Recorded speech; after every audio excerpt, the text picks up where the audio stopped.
Hello students, English grammar में हम the pronoun समझ रहे हैं और मैं इसका पार्ट 1 पर्सनल प्रोनाउन आपको करवा चुकी हूँ। आज हम आगे समझेंगे डिमॉन्स्ट्रेटिव प्रोनाउन यानी संकेतवाचक सर्वनाम। डिमॉन्स्ट्रेटिव प्रोनाउन किसको कहते हैं?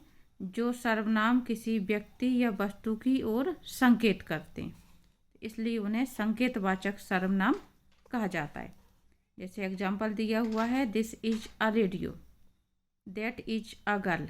यहाँ पे हम जब पास की चीज़ होती है तो दिस का यूज करा करते हैं, और जब दूर की चीज़ होती है तो हम दैट का यूज करा करते हैं। तो हम इसके लिए संकेत करते हैं कि यह पास की, वह दूर की। These are pots, those are tables. पास की अगर वस्तु है तो दीज, दूर की है तो दोज। ये दोनों का प्रयोग एक वचन के लिए, इन दोनों का प्रयोग बहुवचन के लिए।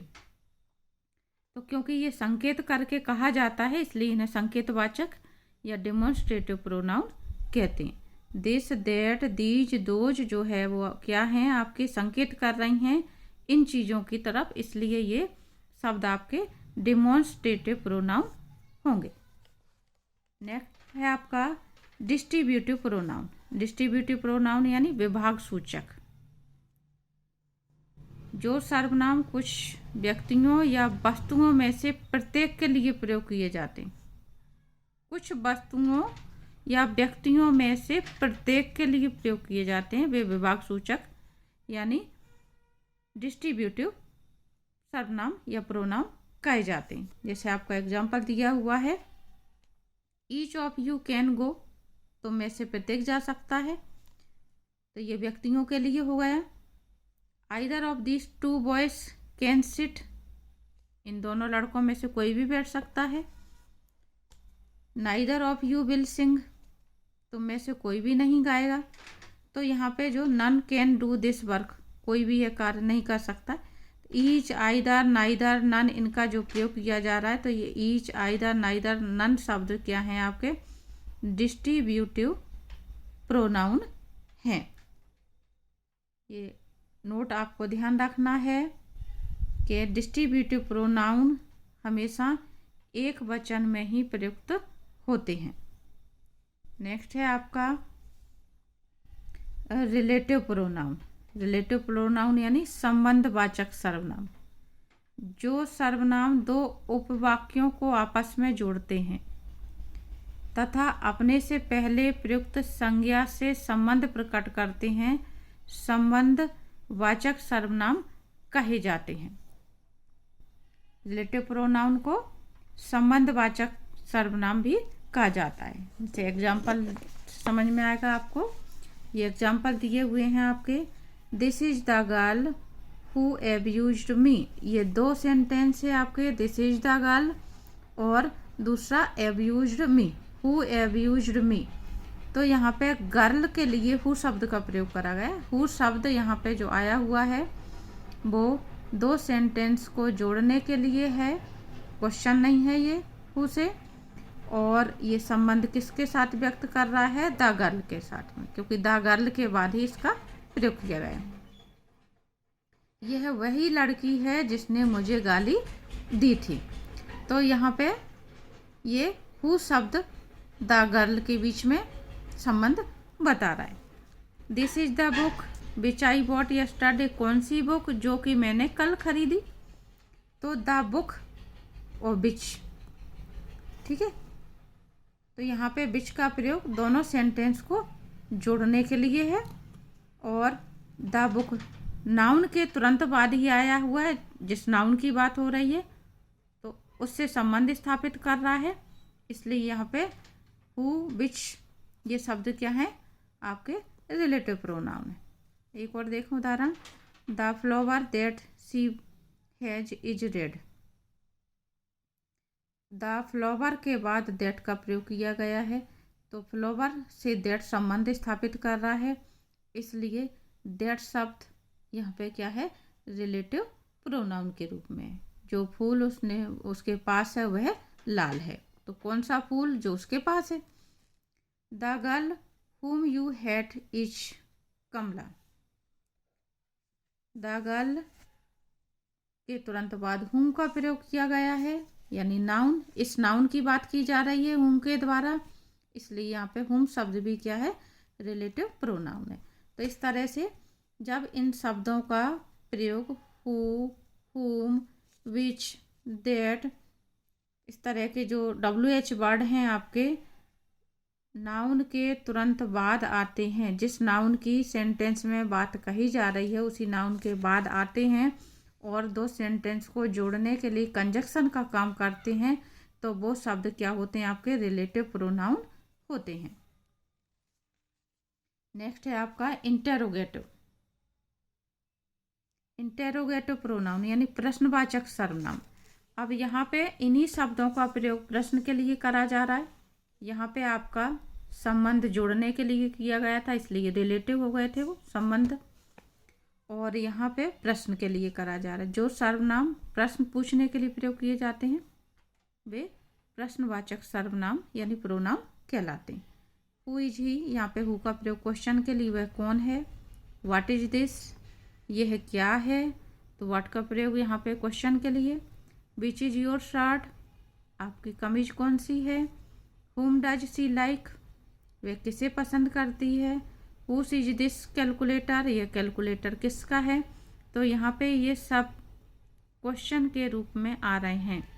क्वेश्चन के लिए जब इन WH वर्ड का प्रयोग किया जाता है, इनके तुरंत बाद हेल्पिंग वर्ब आती है, पीछे क्वेश्चन मार्क लगा हुआ है, तो ये शब्द अभी क्या हैं इस सेंटेंस में, रिलेटिव इंटेरोगेटिव प्रोनाउन है, क्योंकि इनसे प्रश्न पूछा जा रहा है। नेक्स्ट है आपकी रेसिप्रोकल प्रोनाउन। जो सर्वनाम दो सर्वनामों से मिलकर बनते हैं और परस्पर संबंध प्रकट करते हैं, ये परस्पर वाचक सर्वनाम कहलाते हैं। तो रेसिप्रोकल का मतलब परस्पर वाचक सर्वनाम। जैसे इसमें अधिकतर प्रयोग होता है ईच अदर और वन एन अदर का, दो शब्दों को हम इसके अंतर्गत रखते हैं। Hema and Nanda like each other, Hema और नंदा एक दूसरे को पसंद करती हैं। तो यहाँ पे ईच अदर का जो प्रयोग है या वन एन अदर का जो प्रयोग है वो समान क्रिया संबंध दर्शाने के लिए या समान क्रिया संबंध बताने के लिए ईच अदर का प्रयोग किया जाता है। यानी Hema Nanda like each other का मतलब ये कि हेमा भी नंदा को पसंद करती है उतना ही जितना कि नंदा हेमा को पसंद करती है। तो यानी दोनों के बीच में समान क्रिया संबंध होने चाहिए, तब हम ईच अदर का प्रयोग करेंगे। और ईच अदर का प्रयोग दो नाउन के लिए किया जाता है। ठीक है, दो व्यक्तियों के बीच की बात होगी, दो नाउन के बीच की बात होगी, तो हम ईच अदर का प्रयोग करेंगे। और वही क्रिया संबंध यानी समान क्रिया संबंध जब दो से ज़्यादा नाउन होंगी तो हम वन एन अदर का प्रयोग करते हैं। जैसे इसमें दिया हुआ है Kalia Jagga and Kumbha help one another, यहाँ पे उन दोनों के लिए था, यहाँ पे तीन नाम आ गए यानी दो से अधिक हो गए हैं। नेक्स्ट है आपका रिफ्लेक्सिव प्रोनाउन, निजवाचक सर्वनाम। ये आपको बहुत अच्छे से समझ लेना क्योंकि ये आपके यूज में ज़्यादा आता है, टेंस वगैरह में इसका यूज बहुत ज़्यादा किया जाता है। तो निजवाचक यानी रिफ्लेक्सिव प्रोनाउन किसको कहते हैं, जिन सर्वनाम से किए गए कार्य का प्रभाव अन्य किसी पर न पड़कर स्वयं कर्ता पर पड़ता प्रकट होता हो या पड़ता हो, वे निजवाचक सर्वनाम कहे जाते हैं। अब इसके लिए मैं थोड़ा सा ये सारणी बता रही हूँ आपको। इनका प्रयोग इस तरह से किया जाता है, मैं पहले भी बता चुकी हूँ आपको। जो हमने पर्सनल प्रोनाउन की सारणी देखी थी तो उसमें हमने ये पढ़ा था नॉमिनेटिव केस, पजेसिव केस और ऑब्जेक्टिव केस। तो जब रिफ्लेक्सिव प्रोनाउन बनाए जाते हैं तो थर्ड पर्सन के रिफ्लेक्सिव प्रोनाउन हमेशा ऑब्जेक्टिव केस से बनते हैं।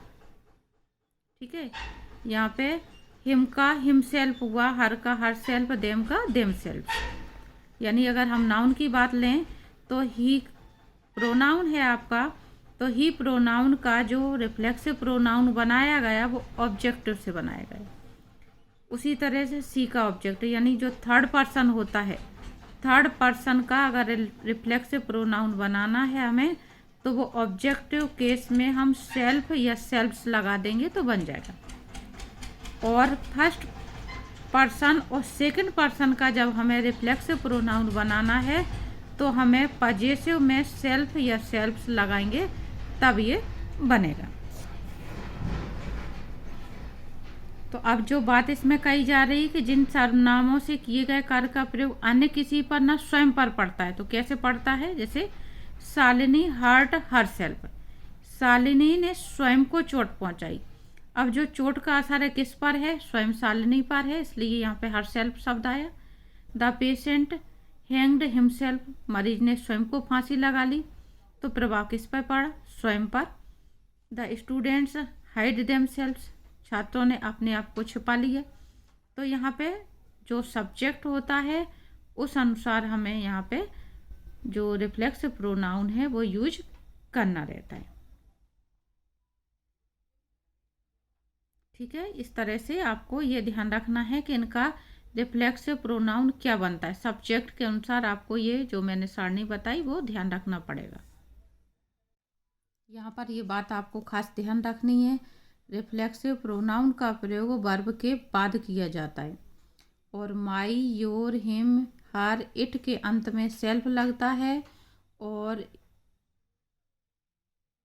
योर, आवर, देम जब प्लूरल होते हैं तो हम सेल्फ्स का प्रयोग करते हैं। आगे है आपका एम्फेटिक प्रोनाउन। एम्फेटिक प्रोनाउन का मतलब दृढ़ता सूचक सर्वनाम। ये आपका रिफ्लेक्सिव और ये मिलता जुलता है। देखें कैसे। जो सर्वनाम जोड़ डालने या दृढ़ता प्रकट करने हेतु प्रयोग किए जाते हैं वह दृढ़तावाचक सर्वनाम कहे जाते हैं। आई माई सेल्फ शेल डाई, मैं अपने आप मरूंगा, स्वयं मरूंगा। तो जब सब्जेक्ट के बाद इनका प्रयोग किया जाता है सेल्फ शब्दों का, तो ये आपके एम्फेटिक प्रोनाउन होते हैं। और ऊपर क्या बताया गया है, रिफ्लेक्सिव प्रोनाउन में वर्ब के बाद प्रयोग किया जाता है। ये दोनों में अंतर आपको ध्यान रखना है। और इसमें शब्द जो हिंदी में अनुवाद निकलता है वो स्वयं शब्द आता है। सी हर सेल्फ डज इट, वह स्वयं ही इसे करती है। बी आवर सेल्फ साइट, हम स्वयं ही इसको देखते हैं। तो यहाँ पे स्वयं शब्द आ रहा है और सब्जेक्ट के बाद आई का पजेसिव माई सेल्फ, पजेसिव होता है माई, उसी के साथ में सेल्फ लगा के बना। सी का पजेसिव हर, उसी में सेल्फ लगा के ये हर सेल्फ बना। तो हमें ये ध्यान रखना है कि इनका प्रयोग हम प्रोनाउन के बाद या सब्जेक्ट के बाद ही करते हैं, तब ये एम्फेटिक होगा। और जब हम वर्ब के बाद करेंगे तो ये रिफ्लेक्सिव प्रोनाउन होगा। नेक्स्ट है आपका इंडेफिनिट प्रोनाउन, अनिश्चयवाचक सर्वनाम। जो सर्वनाम कोई निश्चित व्यक्ति या वस्तु प्रकट ना करें वह अनिश्चित सर्वनाम कहे जाते हैं। जैसे इसमें ये आते हैं सम, मैनी, नो, वन, ऑल, इस तरह के और बहुत सारे शब्द होते हैं इसमें। सम वर हैप्पी, कुछ व्यक्ति प्रसन्न थे। मैनी आर इंडियंस, बहुत से भारतीय थे। तो संख्या निश्चित नहीं है कितने थे। सम यानी कुछ, मैनी यानी बहुत सारे, नो वन यानी कोई भी नहीं।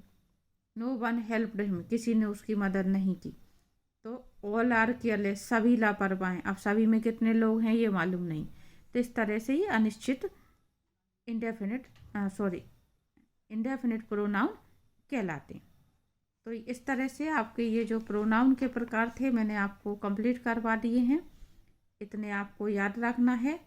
मैंने साथ में हिंदी परिभाषा बताई है और एग्जाम्पल आपको समझाए हैं। तो आपको किसका प्रयोग कहाँ किस तरीके से करना है उस चीज़ को ध्यान में करना है। परिभाषा समझने के लिए है आपकी। अगर आप परिभाषा समझ के याद करके रट के बैठ गए, वो आपको इनका प्रयोग करना नहीं आया तो कुछ मतलब की नहीं रहेगी आपकी प्रोनाउन। इसलिए आपको एग्जाम्पल देख करके अच्छे से समझना है। और अगर आपको कुछ दिक्कत पड़ती है तो आप कमेंट करके पूछ लें।